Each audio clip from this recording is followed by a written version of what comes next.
Do you feel like you took a wrong turn in life? Welcome to Morrow's Motivations, where we talk with people who educate, motivate, and captivate you with inspirational stories. Here's Dontrell. All right, welcome to another episode. For all of our listeners joining us today, I am very happy to introduce my next guest. This is a gentleman who has really made leaps and bounds in his personal life and in his career.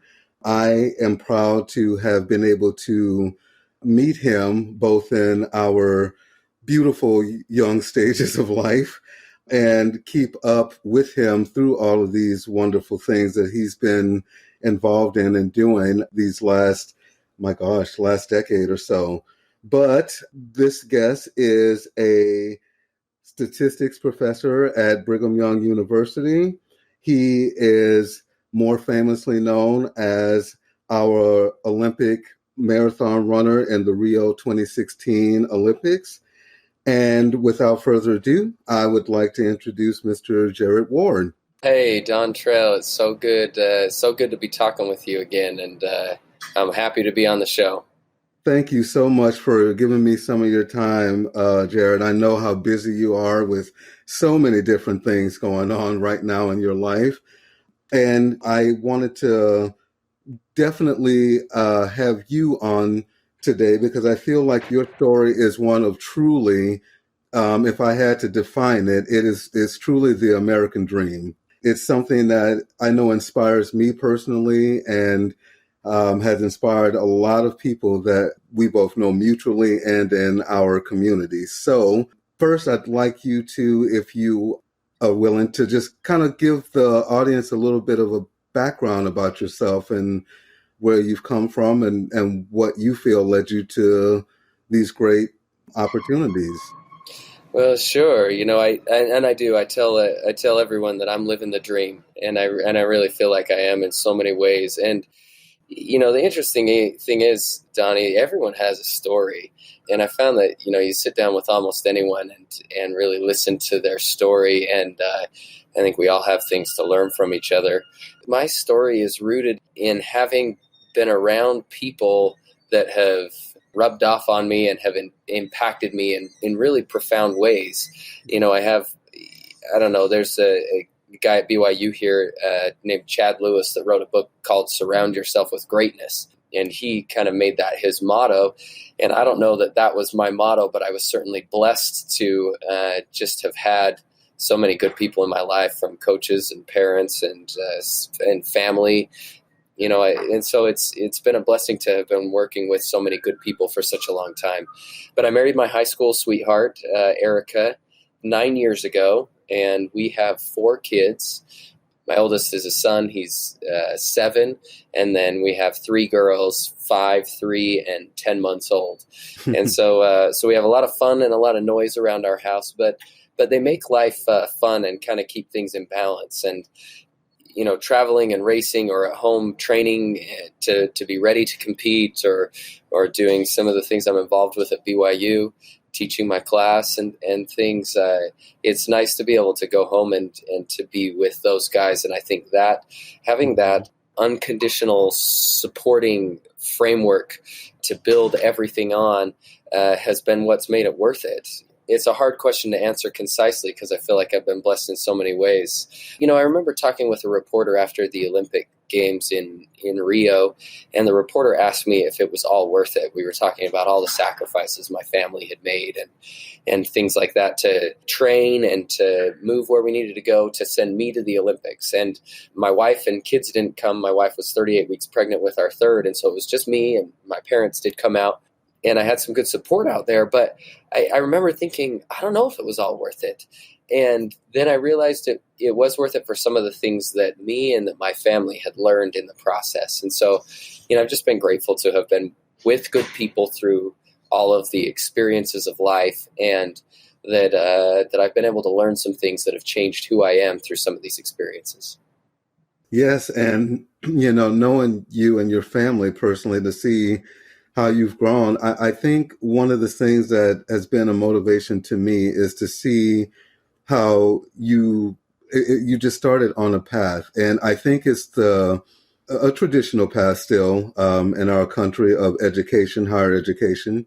And I mean, I know that you are a modest person over there, but if you allow me to say, I know that you're absolutely brilliant.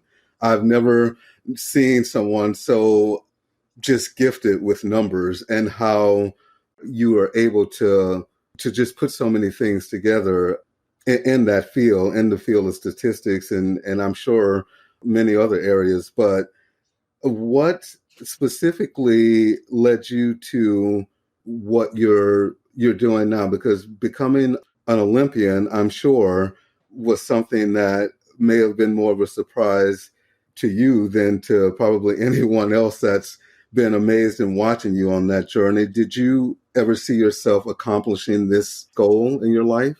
No, not, at least not outside of being a kid dreaming about being in the Olympics. It was never a goal until maybe 10 months before the Olympic qualifier race, when I realized that I was going to have a chance at making it. And I'm a stats guy. I wrote up a little piece and calculated my odds of making the team, and I gave myself a 35% chance of making that Olympic team. And I think that was a pretty objective, analysis. Maybe not. I made it, and so maybe there's a case that I undersold my odds a little bit, but that was the reality.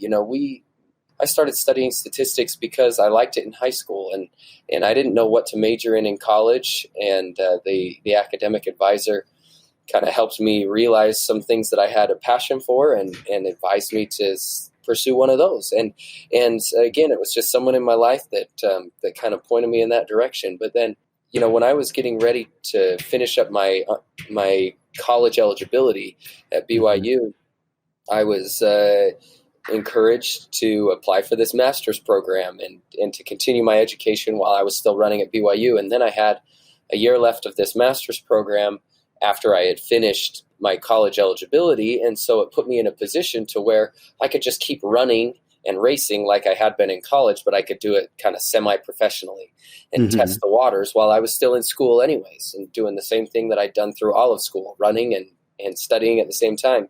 And so I did, and that year went pretty well. I ran some great races, partnered with Saucony, my title sponsor, and had some other good partnerships, and was able to make a little bit of money, and that was fun, and I liked doing it. And so then I graduated and thought, okay, now what do we do?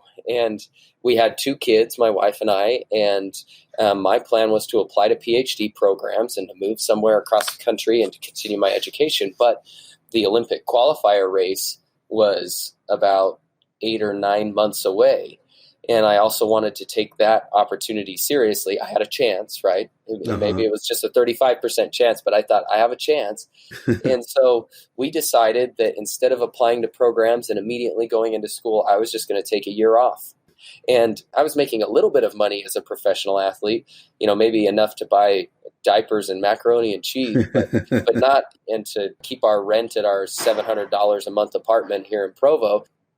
And so I thought, okay, let's try it.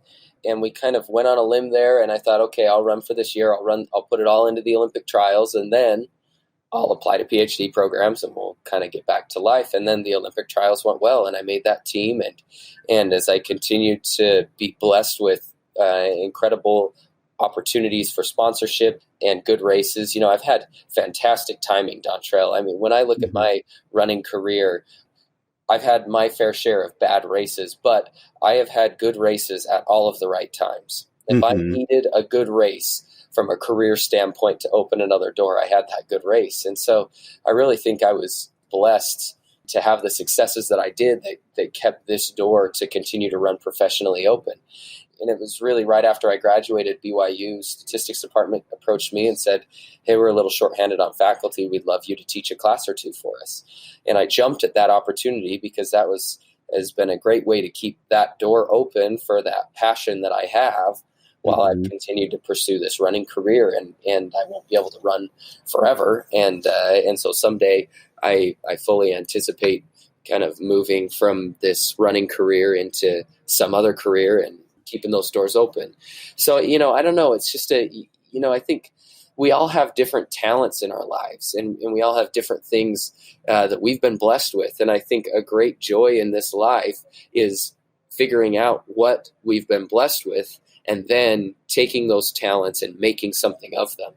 And I really feel like I've been blessed to have been spiritually guided to the things that I should put my emphasis in, the talents that I've been given and the avenues of life that are going to bring me joy for pursuing those passions. I don't know. I don't know that I can fully take credit for that. I've really just been guided to the things that I love and have tried to take advantage of talents that I've been given. Would you say that you believe that a person could be successful in multiple areas where they may feel passionate or just may have multiple things that they could do? Sure. Kind of as you have. I do think that there's an element of life that would be a law, I guess you could call it, that that when we try to focus on too many things, that our focus can get diluted, and that it's important to have a certain element of thinning things out of our life that are less important to be able to focus on the things that are more important. But I don't think that putting all of our eggs in one basket is necessarily wise either. I think the balance that I've had in my life has really liberated me from the pressures of having to perform particularly well in a single aspect of my life. When I have a day where I drop the ball on parenting and I'm just not a very good dad, then I feel badly about that. But I have other aspects of my life that I'm passionate about, and I can take my focus and say, okay, but I'm doing the running pretty well. And that gives me confidence and peace of mind that I didn't just mess up on the whole aspect of my life. I'm still doing okay over here. And then some days my running doesn't go well, and I can say, well, but I've been a pretty awesome dad. And the same thing goes for the teaching aspect, or the businesses that I'm involved in, or the sponsors that I'm an endorser for. I have these different avenues that all bring me joy. And so when one isn't going well, I can put focus into another one. And I think it kind of helps with the emotions of life as our emotions kind of ebb and flow in these different aspects. And we have good days and bad days, that there's almost always something that's going good, and I can cling on to that one thing and give myself credit for doing well in that one thing, as opposed to dwelling on the things that I'm not doing as well at. And I think that has helped with confidence in myself, but it's also alleviated a certain level of anxiety, because I don't feel pressure that I have to do something. I remember looking around myself at the Olympic trial in 2016 for the marathon. I was lined up on the starting line with 150 guys that were ready to compete for 3 spots to make it to the Olympic team. And I imagine half of those guys were really just grateful to be there at the Olympic trial. But there were probably at least, 20 or 30 guys on that starting line who were thinking, hey, I have a chance. And maybe some of them are a small chance, but I have a chance. And man, some of those guys looked so nervous. Really? And I realized after the fact that we'd all been dumping energy and focus into the opportunity that we were presented with at this one race. But for me, if the race didn't go well, I still went home to my wife and kids who love me regardless. And I still go back to a faith and a church that I'm very involved in and that I love and feel a part of. And I still go back to my teaching job at BYU, and I still go back to so many other things.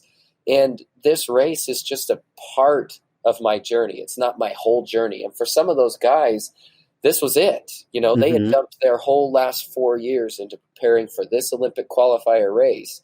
And if it didn't go well, they would have nothing to show for the last 4 years. And that was an eye-opening experience to realize that sometimes I looked at having too many things in my life as a bad thing, as they diluted focus to the things that were most important in my life. But in that experience, I looked at it very much a good thing, because I did not feel that same level of pressure on that starting line. That's absolutely amazing. I often have wondered, especially seeing someone in your position that has so many responsibilities, what it's like. And for a young man, I mean, how old are you currently? 31. So being a young man and having the children you have, your spouse, you started your family while you were still early in school, and even that is challenging for a lot of folks to be able to manage balancing family and work and school.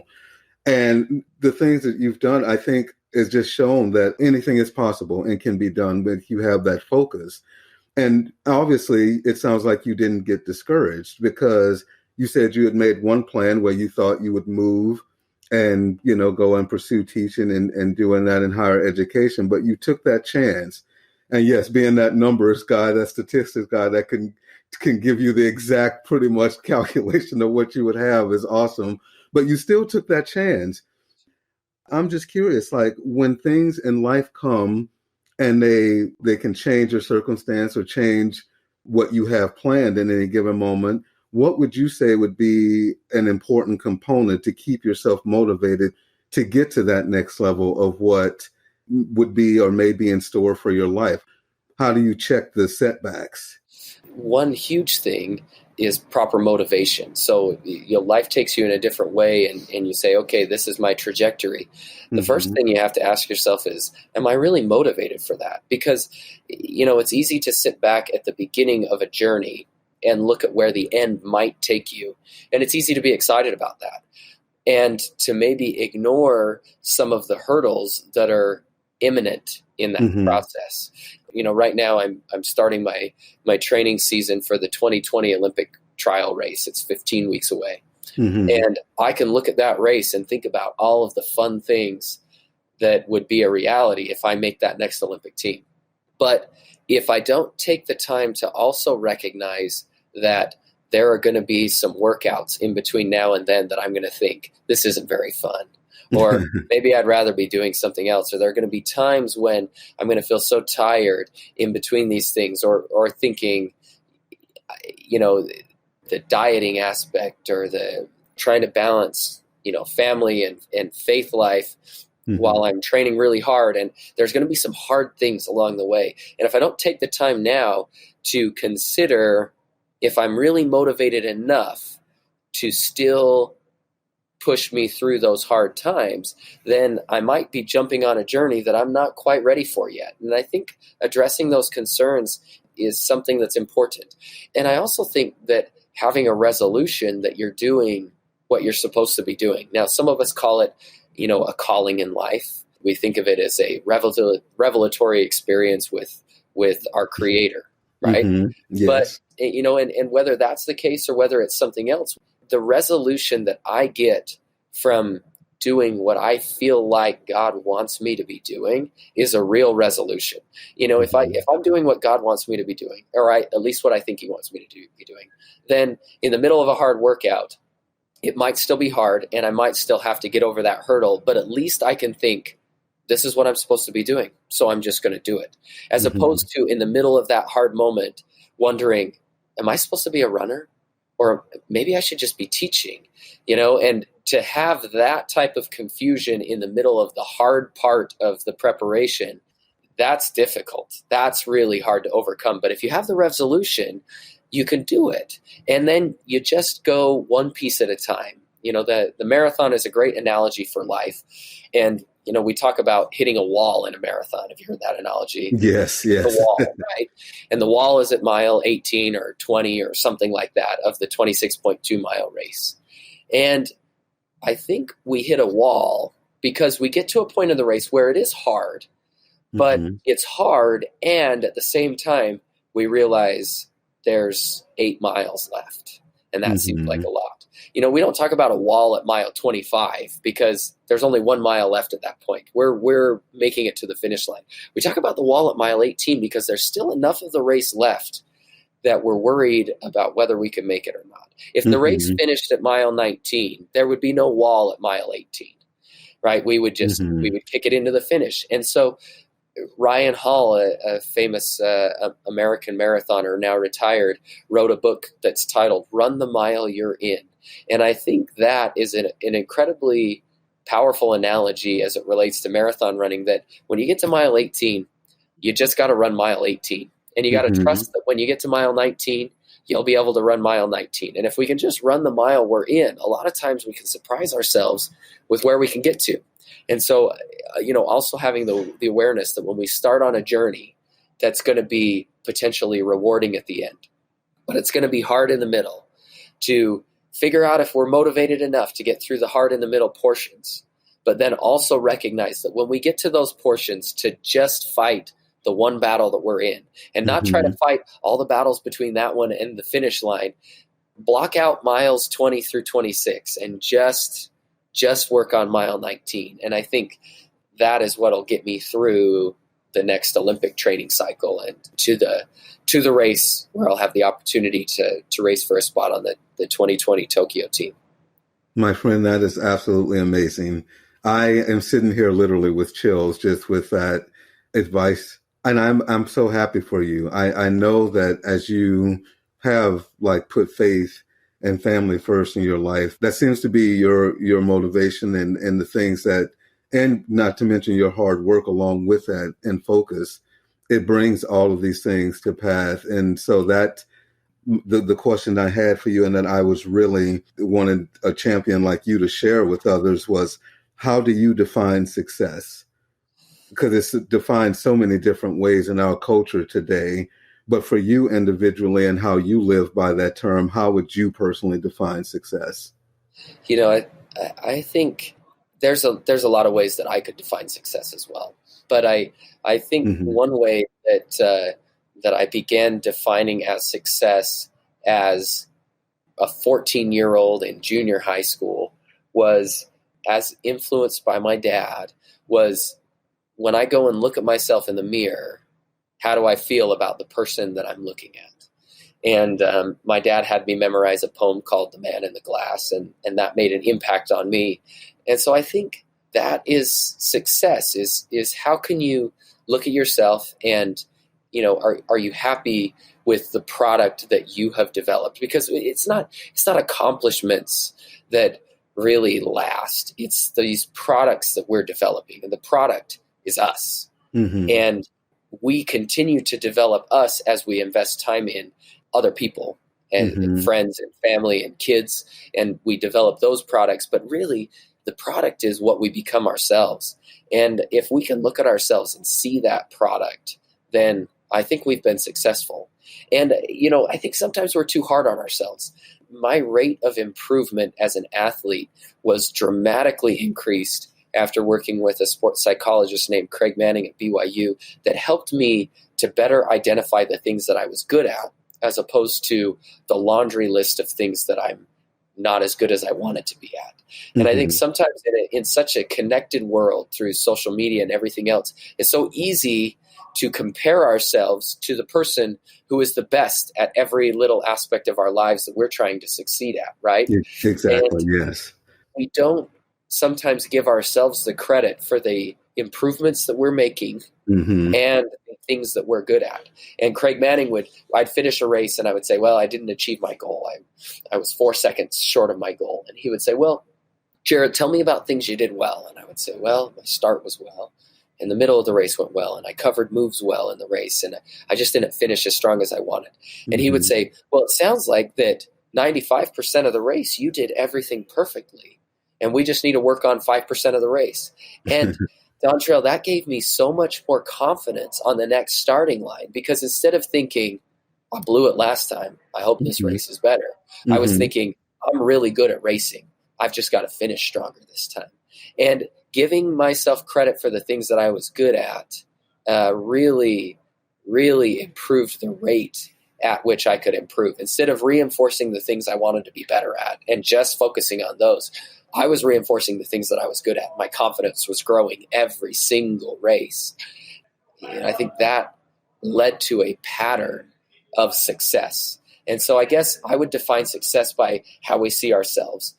And I might even say attitude and effort are maybe about the only things we can really hold ourselves accountable to in terms of situations where we can't control all the variables. So how's your attitude? How's your effort? How do you look at yourself?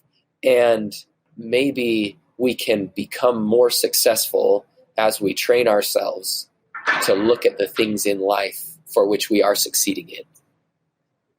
Awesome. Thank you so much. Thank you so much for sharing that. And again, for just being an example to everyone that has been able to watch you and see you and the different communities that you get to be in. I wanted to follow up with something you said earlier, because you pointed this out, and just have you end with this.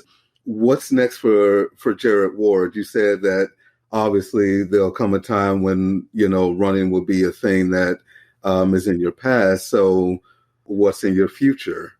Yeah, well, that's a trick, right? And my wife will sometimes give me a hard time for having more baskets than I have eggs to put in them. As my, and it started with me trying to keep all the doors open when I started running, because I thought, okay, I'm going to need one of these doors opened as soon as running isn't working anymore. Mm-hmm. And I've really been blessed to just have these doors open. I'm pretty excited about this business called Milestorm that I'm involved with, and the trajectory of that business. And I'm excited by the teaching that I'm doing at BYU and the students that I'm working with there. And I'm excited by some of the online coaching that I'm doing for marathoners. And I'm excited by the coaching I'm doing, the assistant coaching I'm doing at BYU with the track and cross country teams.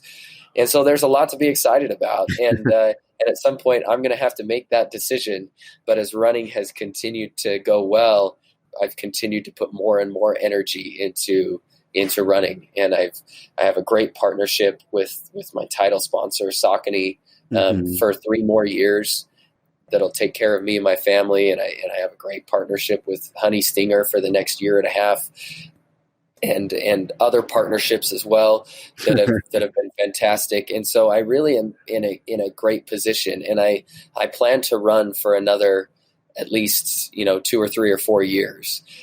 I'm anxious for this next Olympic cycle for us to be in it. I think my chances are better for making this Olympic team, and I would love the opportunity to take my wife and my kids to Tokyo.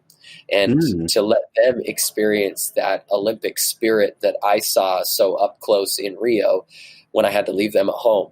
But then the Olympic Committee went and announced that the Olympics in 2024 are going to be in Paris. And I saw my wife's eyes light up with this idea that Paris might be a fun place for the Olympics. And so, it's hard to look too far ahead. I'm certainly excited about this next year and this next Olympic cycle. And after this one wraps up, I might be doing some assessing and trying to see if I have one more Olympic cycle in me. Well, I'm sure that whatever you do and that next step you take, you will be absolutely amazing and fantastic. And again, congratulations with all of your accomplishments and talking with me about those things that you are working on next. I have to give you one caveat and just let you know, I did see your episode on Shark Tank where you did talk about Milestorm, and congratulations. I think that even in itself is a high point in the American dream, to be able to be in a position with those women and men up there. It's a little intimidating to step into that tank. But you guys handled yourselves really well. And so congratulations with that. Thanks, Dontrell. Well, thank you for all of our listeners out there for joining us. And I hope that you found motivation in today's message. And till next time, please be safe and keep being motivated. Thank you for listening to Morrow's Motivation. If you like this podcast, please tell a friend.